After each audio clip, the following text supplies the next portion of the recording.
Great Demon King. Chapter 19. I Like You.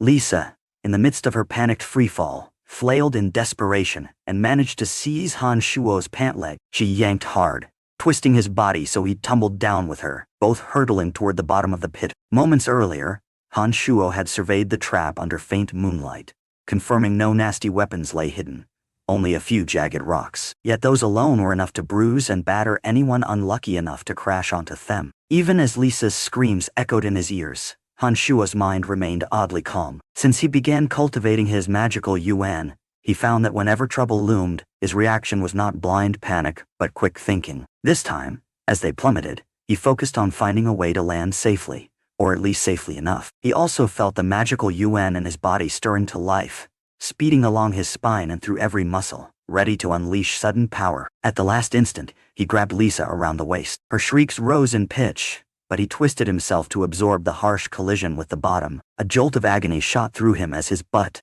and back smacked into the jutting stones. The wound on his spine, freshly dressed just hours earlier, tore open anew, and the hot trickle of blood seeped through his clothing. Han Shuo released a strangled groan. Pain seared him from both the reopened injury and the bruises forming in an instant.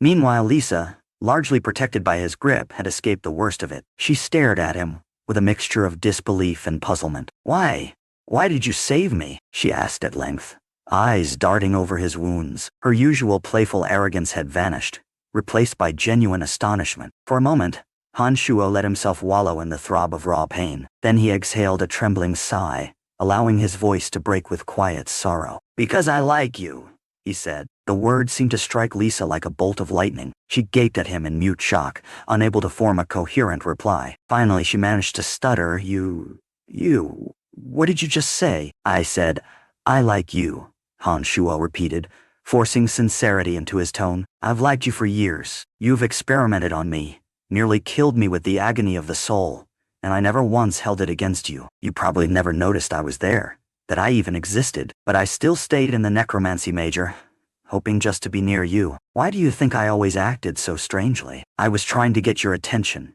even if it meant looking like a lunatic." Deep inside, Han Shuo felt the faint burn of guilt. He knew these words were a strategy, an emotional ploy. Even so, he steeled his features into an earnest mask, reminding himself that survival often demanded harsh truths or clever lies. Lisa simply stared. Indeed, the girl, usually so quick-witted, was now overwhelmed. Some unspoken emotion reddened her cheeks, and she scrambled upright, only to discover that, in the fall, Han Shuo's pants had torn wide open at the thigh. She had just been perched on his bare lap a moment ago. Startled, she whipped her eyes away, heat coloring her face. Breathing unevenly, she forced herself to speak in a dismissive tone. "It doesn't matter if you're telling the truth or not. You're just an errand boy, an errand slave for our necromancy department. I'd never be involved with someone like you." Han Shuo bowed his head gravely, as though wounded by her words, and replied softly, "I understand. My only wish is to stay where you are, to see you from a distance. Now that I've said everything I've kept locked inside, I feel better." She let out a shaky breath, keeping her back to him. "Fine," she muttered at last. "I won't hold what happened before against you, but don't get any silly ideas. You and I, there's no future there." Before he could respond, she started chanting an incantation. A skeletal warrior clattered into existence, receiving a command to drop a rope into the pit. It was the same rope she had planned to trap him with, but now it would grant her escape. Han Shuo noted that her anger had noticeably cooled, though whether due to pity or mere embarrassment, he couldn't be sure. When she paused, presumably to gather her nerve, Han Shuo seized the moment to lower his voice, adding, "Lisa, I can do anything for you. I've learned something that might interest you. If you want fuller development, it's recommended to drink milk daily and do certain massages after swimming. I'd hoped it might help you in your future pursuits." Outraged, she spun, glaring at him with flustered fury. "What nonsense are you spewing now? And what's papaya milk?" Han Shuo coughed, realizing too late that this world didn't have papayas. Just forget papayas. Milk is all you need. 2 cups a day, that's all." Face darkening, Lisa gave him a venomous stare. "Keep your mouth shut. Don't you dare breathe a word of this to anyone. And don't tell anyone you have feelings for me, or I'll kill you." Having delivered that threat, she directed the skeleton to haul her out of the pit. Han Shuo stayed behind, watching her vanish over the edge. He suspected it was more bluster than malice. His ploy had clearly shaken her. Once she was gone, the nighttime hush settled again. He let out a short, triumphant laugh in the darkness. As he gazed around, he discovered that Lisa had conveniently left the rope so he could climb out. She must have wanted a quick exit herself but hadn't bothered to remove his option. Taking this unexpected favor in stride, he used the rope to pull himself up, grimacing at the pain in his back and rear. Still, he consoled himself that his ruse had worked perfectly. Lisa, thoroughly rattled by his confessions, would likely give him a wide berth for a while, and perhaps even think kindly of him in private. Once he'd made it back to the warehouse, he cleaned his reopened wound with the help of his summoned little skeleton, and then tried circulating his magical yuan again. He found it felt a bit stronger.